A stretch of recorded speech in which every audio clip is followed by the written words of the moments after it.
Obrigado, professor. Bom dia. Às vezes a gente não leva muito em consideração, ou a gente não consegue visualizar muito bem quando alguém fala dessas questões do procedimental, né, do conceitual, do atitudinal. Gostaria de invocar uma reflexão aqui só para a gente ter uma ideia se isso que o Jailson falou tem fundamento ou não. Quem tem filho pequeno aqui?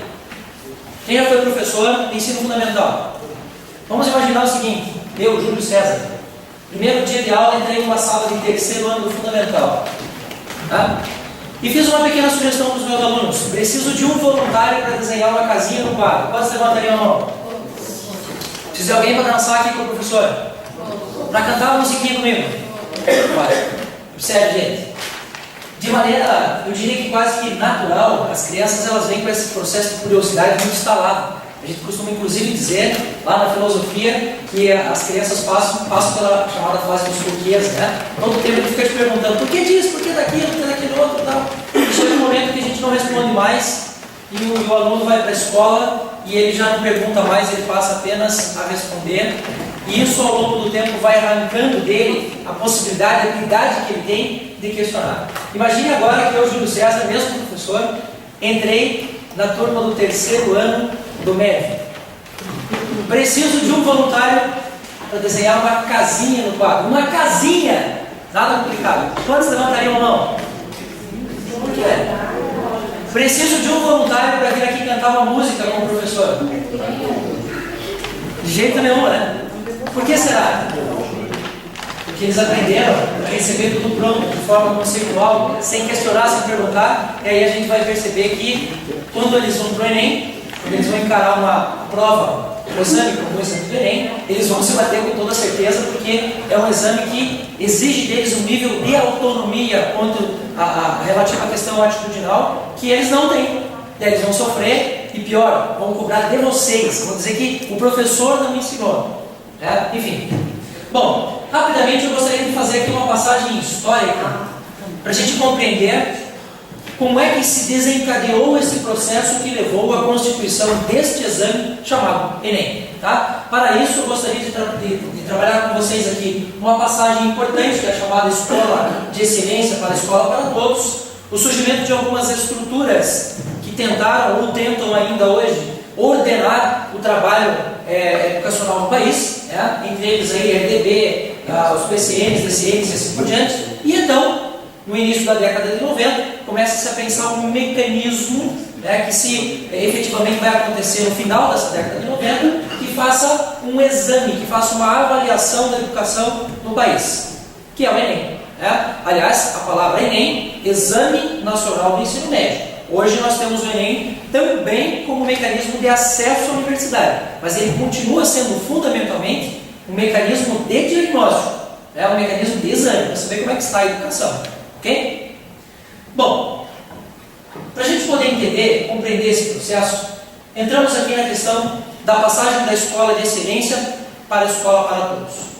É incrível que na escola a gente percebe alguns elementos mudando muito rapidamente e outros elementos demorando muito para mudar ou não mudando nunca. Vamos começar por aqueles que não mudam.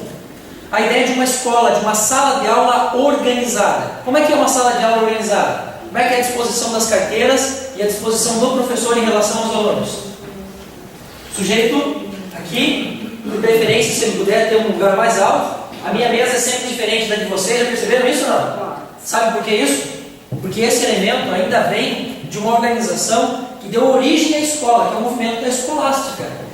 O movimento da escolástica acontecia em que organização, em que estrutura? Igrejas. E o sujeito que professava, que aliás nós ainda continuamos usando a ideia do professor, é o indivíduo que fala e os demais escutam. Vocês já viram alguém contestar o padre ou o pastor enquanto ele está falando? Não, né? Quem dirá o aluno levantar a mão e contestar a gente, não é a mesma coisa? Então existem coisas que não mudam. Quer ver uma outra coisa que não muda? Professor é modelo social. Professor é modelo social na escola e fora dela. Imagine que você tenha um filho de um advogado que é bagunceiro. Pode? Pode. De um administrador, pode? E filho do professor, pode ser bagunceiro? Por que não? Ele não é um filho como qualquer outro. O professor é social. As pessoas vão dizer assim, se o filho dele faz bagunça na aula dele, imagine como é que não deve ser a aula desse indivíduo. Não é assim? Um outro modelo social. Os alunos ainda nos veem não como profissionais. Muitas vezes eles nos veem como alguém que faz parte da família, faz parte do contexto familiar dele. Quer ver um exemplo? Professor, você trabalha também ou só dá aula? Já ouviram isso? Muitas vezes, você trabalha também, às vezes o sujeito não leva em consideração que o que você está fazendo é um trabalho, é uma ocupação também, mas é um trabalho. Outras coisas, no entanto, mudam muito rapidamente. Tecnologia, por exemplo. Vai sair agora o Galaxy S4. Quanto tempo vocês acham que vai demorar para aparecer na sala de aula o primeiro Galaxy? O primeiro iPhone 5, iPhone 6. Rapidinho, Aqui nós também tivemos uma mudança histórica no país. Essa foi acontecendo ao longo do tempo. Muitos de nós entramos nesse momento na escola, muitos de nós saímos nesse momento da escola. Que mudança foi essa? Se nós observarmos o pós-guerra, guerra sempre mexe com a questão de vida. Se nós observarmos o pós-guerra, não só no Brasil, mas de maneira geral, no mundo, houve uma explosão populacional no pós-guerra. Quem aqui teve pai e mãe com mais de 5, 6 irmãos? Quem teve? Famílias com 6, 7, 8, 10 pessoas, por causa da minha mãe.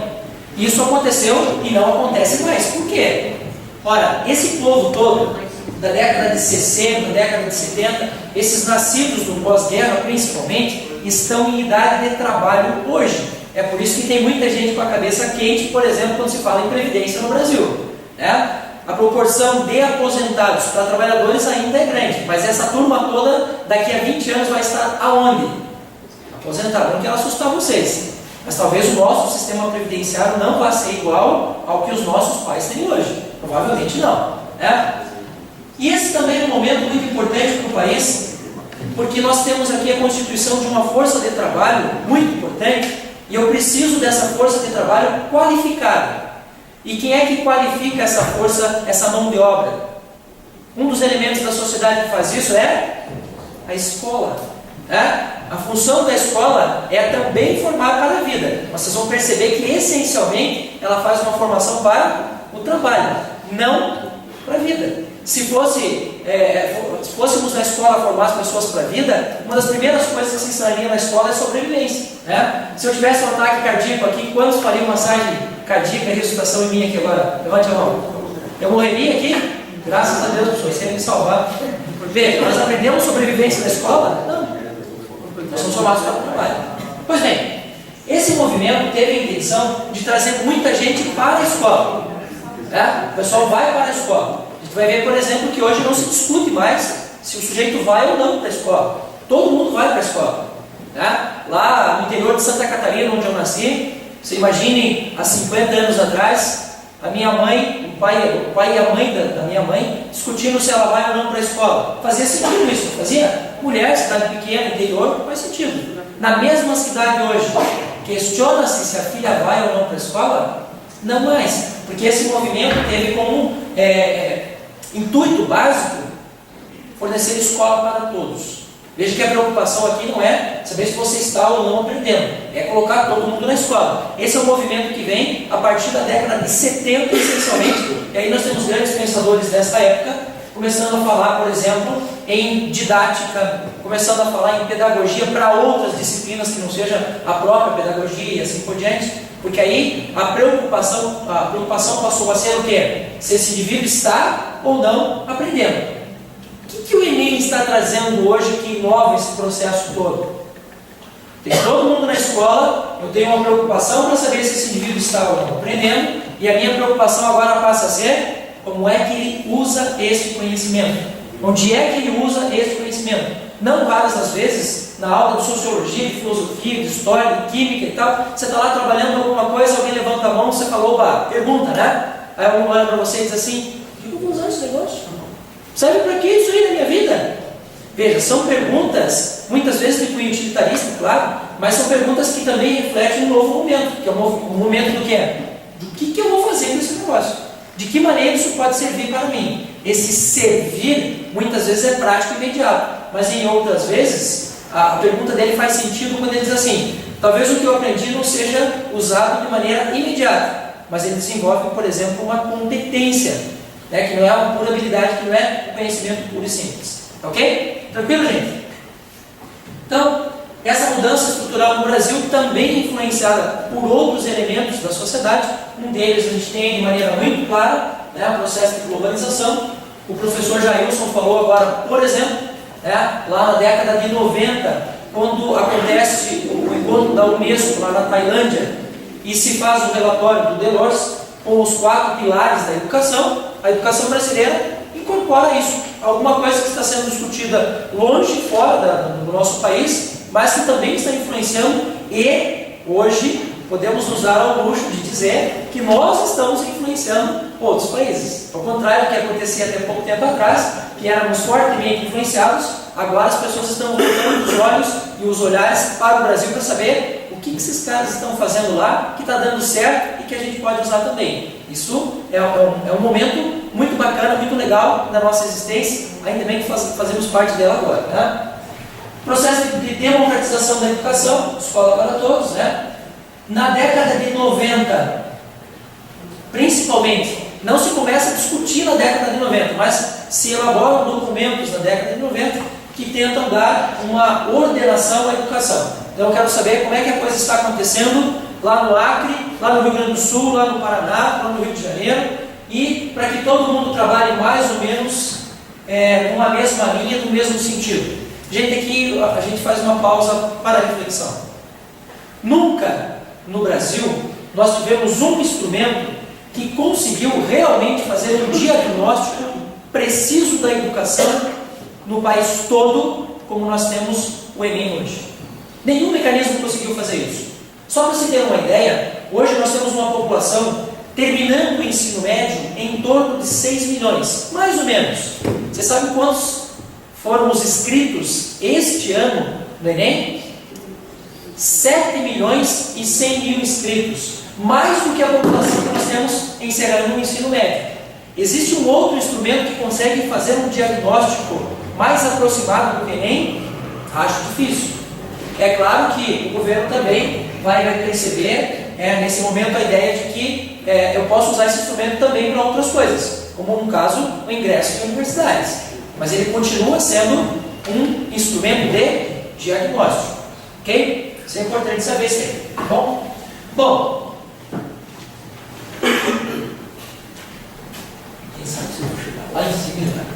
Só para se ter uma ideia, nós temos aqui um quadro para a gente poder fazer um comparativo, né, de quantos inscritos nós tivemos na primeira edição do Enem. E aqui tem uma informação importante também. De 98 a 2009, o Enem foi puramente diagnóstico.